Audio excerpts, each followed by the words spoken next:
G'day everyone, Daz here, welcome to Daz Talks Footy, and I know at the start of videos I ask you guys to subscribe if you please like the content, and I still would like you to do that, but there's a more pressing issue at hand here. The month of December, with all the LifeLine statistics come out, is the hardest on the mental health of all Australians. Now, Australia is where 98.8% of all the views on my channel have come from, so I'm going to speak to my fellow Aussies here and say that if you are watching this video, I just want to say I'm really proud of you for getting through 2021. I'm sure there have been some astronomically shit things to go down this year, but you're here, you've still made it. We've only got a couple of weeks to go until the end of the year, and I know that there are going to be probably more shit things to come, and if you can get through it and we hit the 2022 preseason together, that would be absolutely fantastic. You're a bloody champion for getting through. I have no doubt that you can get through whatever comes at you next.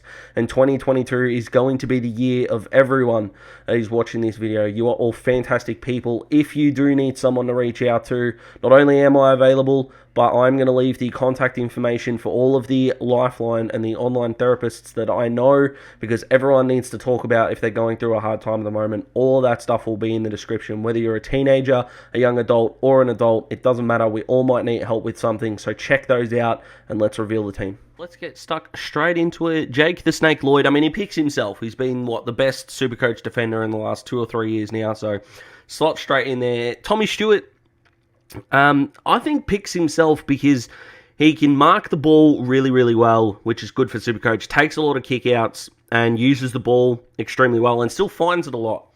So he's a definite lock for mine. Jack Crisp is the Rory Laird of 2021. Sorry, he's the Rory Laird of 2022. Laird was that defensive mid who played predominantly midfield. I think Crisp is going to do that for the Pies, and he becomes an auto starter. A couple of defenders that I think are stiff to miss out, and I'll get into the ones that potentially might get into the team at the end. So before you comment going, where's this defender? I'll probably touch on him in a tick, so bear with me. Josh Fay, I'm guessing with the rookies. I don't think Josh Fay plays round 1, but I like the kid, so he can be there. Oscar Adams, I think, will play round 1. St Kilda needed a centre-half back. That's what they drafted him for. He's got a full preseason to get into it. And that defensive ruck really does help with the R3 as well, and I'll touch on that in a second. But Charlie Dean for Collingwood probably needs an injury to get in there. But that's okay. But Charlie looks like a good type, intercepting defender. The fact that he got to the rookie draft did surprise me, but it's good to see that he's there. Sam Skinner, I think he's going to play for Port because they picked him up, I think, knowing that Trent McKenzie cannot play on monsters and be that intercept defender as well. And I think Skinner can. So does he take McKenzie's spot? I'm not 100% sure, but I think Skinner's definitely got a place in that Port Adelaide forward defense. Sorry. Defender. It's because I saw him there as a forward. Defender. He's a defender. And Bodie Hewland at 102k, I think, is going to get senior time at the Suns. Hugh Greenwood's gone. Will Brodie's gone. I don't see Braden Fiorini as a 22-game midfielder in 2022. And Hewland was a zone selection that no one really talked about. ESPN and Draft Central had him as a top 20 talent. So the Suns get him in there. And it'll be beautiful, but he's sitting there at the moment. Let's get to the midfield. McRae and Steele pick themselves. McRae finds the footy, uses it well. Tick, tick. Jack Steele finds the footy, can hit the scoreboard and tackles. So one of the best tackling mids in the competition, as we know. So the fact that he can score in multiple different ways is fantastic for me. Clayton Oliver, I mean, do I need to say any more? Clary is an absolute star, finds the footy, just so much clean hands, and he's way better by foot than he was even 2 years ago. So he picks himself. The Bont plays a very SuperCoach friendly game, finds the footy, hits the scoreboard, and gets a lot of free kicks. I'm not saying that as like sticking my finger up at him or anything like that. It's SuperCoach friendly. You either ease into it or you don't. And it's a pain when Bont plays your team and he gets these free kicks. I understand that. But if he's in your SuperCoach team, maybe you won't hate it as much and he'll get points. So, tick, tick, tick. And Lachie Neale, 2 years ago, this man won a Brownlow. And he's 550k. And from all reports, he's flying on the track. And I know everyone's flying on the track this time of year. But these things are important. You could be getting an M1 to 4. His ceiling's M1. He can definitely be the M1. But an M1 to M4, and you can start him at M5 potentially for 550k. It's, yes, please, money for Jam. Jason Horne-Francis plays round 1 for North for mine if he's fit, because who else has taken his spot? Him, Nick Lucky, Cam Zohar, Jaden Stevenson, Jack Marnie is a decent-looking forward line. Nick Lucky needs help in the tall forward area, and he got it with Callum Coleman-Jones. But Horn Francis will start on a half-forward flank. They've got a weird sort of midfield depth at North where they've only got sort of one A-grader in Ben Cunnington, and they've got a lot of B-graders who haven't proved themselves yet, which is really interesting. So in 2 years, Horn Francis could be North's, number one mid if that's where they want to put him. But he'll start on a half-forward flank. I think he'll churn out 70s. He'll get that price up, and he'll definitely be an upgrade option. Matty Johnson, he was my number one pick when it came to my favourite draftee, so he had to be on the team, and especially on the field. And Arlo Draper, I think, is going to make his debut before Nick Dacos does. That's a little prediction of mine that I've got, and the reason is that these Victorian boys are going to struggle to get up for round one because they haven't had the 2 years of continuous footy in them, and I think it's going to be more difficult for Vic boys than non-Vic boys to get in. Arlo was a genuine steal in the draft, and I think he's going to impress a lot of people, and he'll be someone that I'm watching in the preseason and the preseason games to know what sort of role he's going to have, if it can be a SuperCoach friendly one. So I'm going to have him there. Zach Taylor's the best kick in the draft, and one of my favourites, so he's on the bench.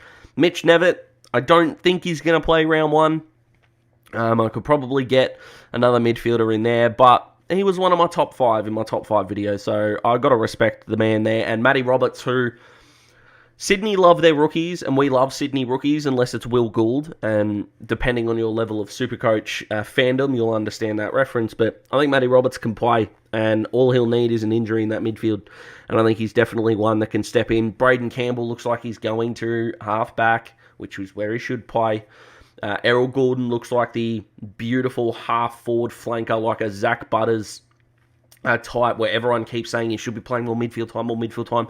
Right now, both of those players more dangerous on a flank where they can do their stuff. Errol's a beautiful kick of the footy and a good set shot. So there are midfield spots potentially opening with injuries, and why can't Matty Roberts take one of those is my thinking. So let's get to the ruck. For the rucks, I've gone with Gaundy, and I know they're going to stink in round one. They usually do, but by round 2, they'll be fine. I'm still keeping an eye on Darcy Natanui as potential R2 roles. That's still up for grabs a little bit, but I'm definitely not starting Braden Bruce. I don't really understand why anyone is. I know you're going to get money for on the ground, but you're putting it into a mid-pricer because you're only saving 400 grand. So if you're taking a rookie who's 117k and you're putting that 400 in, 517, you're only getting a 100 average anyway. So I reckon pocket the 115 that you're going to get from Grundy, Darcy, or Natanui, and go from there. That's just my thinking. We've got Big Dom from the Blues, whose last name I'm not going to try because I'll get it wrong horrifically, and that will make me get cancelled, which is not what I'm looking for. But he's a ruck defense as well, so that helps with Oscar Adams. If Oscar starts making money and potentially gets injured, and I need to upgrade further on the ground in other places, then Oscar can go into R3, become a loophole player. Dom can go to the bench, and maybe I can work things around there. Potentially, that can be just a way to go, but he is the cheapest ruckman, so he's being plugged there anyway. Maybe the Oscar Adams stuff doesn't matter, but hey, we're bringing more reasons here. That's what we love. Forward line, Josh Dunkley, a little bit like Jack Steele. If he doesn't find it 30 times a game, we can live with it because he tackles and hits the scoreboard. Beautiful as a SuperCoach forward. Fantastic. Hope he stays fit. Mitch Duncan, exactly the same. You've got a bona fide A-grade midfielder we can get as a forward. What else can I say? Can average 100 fully fit, easy. And probably more, but 100, even if 100's the ceiling, fantastic. You're going to be one of the top 6 mids in the competition, as we know. Jed Anderson, I think, is going to make people go, huh? What? Yes, hear me out. He is the only North midfielder that I can have a lot of faith in going forward at any time during the game and kicking a goal or two. He can also stay in the midfield and get it 20, 25 times a game. Jed's got weapons to his game, and even if he only averages 90, 95, 100... At 400k, at 400k, you're getting that average. You're already flying. And you look at Cornelio. If Cornelio averages 90 for the first 6, 8, 10 weeks of the year, his price is going to shoot up. So at worst, we're making money. At best, we're starting a forward line with 4 premiums. I'll take that, absolutely. Elijah Hollins is my pick for the Rising Star in 2022. I think with Greenwood and Brody gone, Matt Rao pretty much takes one of those spots because he's been injured. And I think the other one goes to either Hollands or Hewland. At this stage, I'm going with Hollands, who was drafted as a midfielder, whereas Hewland has played a little bit at halfback throughout his draft year. Hollands as a forward, as a midfield rookie, can also pick us up, 60s, 70s, and he's going to be one of the best cash cows, and he's got enough freak and X factor in him that is going to make Gold Coast fans excited. It is going to make us SuperCoach fans excited, and at 123k, he's a lock for me. Until I get told that he's not playing round one, he's going to stay in the side all preseason. Jesse Motlop replaces Eddie Betts in Carlton's best 22. He's got the waffle experience, so COVID hasn't interrupted him as much as Victorian boys. He fits a need for the Blues. You put that together in a nice little bow, and he's on the field. Had to get one Hawk in there, so Sam Butler can stay there for a little bit. And Rhett Bazzo is only in the side at this stage until I figure out whether Sam Skinner is going to be a defensive rookie or a forward rookie. So Bazzo is going to stay there even throughout tinkerings as they happen. And the reason for that is if I want Skinner as a forward, I'll just swap those two, trade Bazzo out for someone else. If I can find the coin to get Nazaya Wanganeen-Miller, that'll be fantastic. Now, the three defenders that I spoke about that are in contention for a D4 spot and maybe take out one of my premier midfielders or Jed Anderson are Lockie Whitfield at 502k, James Sicily at 448, and Jeremy Howe, who I think is at 427. All those guys are in contention, all injury prone. Now, Sicily's ACL was a freak injury. He didn't really get injured before that. Jeremy Howe's had a couple of years where he's been beaten up. And Lockie Whitfield just seems somehow to miss 2 or 3 games at a time during seasons, which are a bit frustrating. So I'll be monitoring all 3 of those guys. And I'll look at either taking Jed Anderson out of the forward line for maybe another rookie if another one stands out. And maybe getting the D4 in there. That's definitely a way that I'm looking at things. But if tinkerings come, I'll keep you guys updated with the side. But that is it. That is the team as it stands. What do you guys think? Let me know. Comment below. If you want more SuperCoach content, you've got to let me know. You vote with views, vote with your comments, vote with your likes, and we will go from there. Stay safe, everyone. Hope you're all doing well. I'll see you in the next one. Goodbye.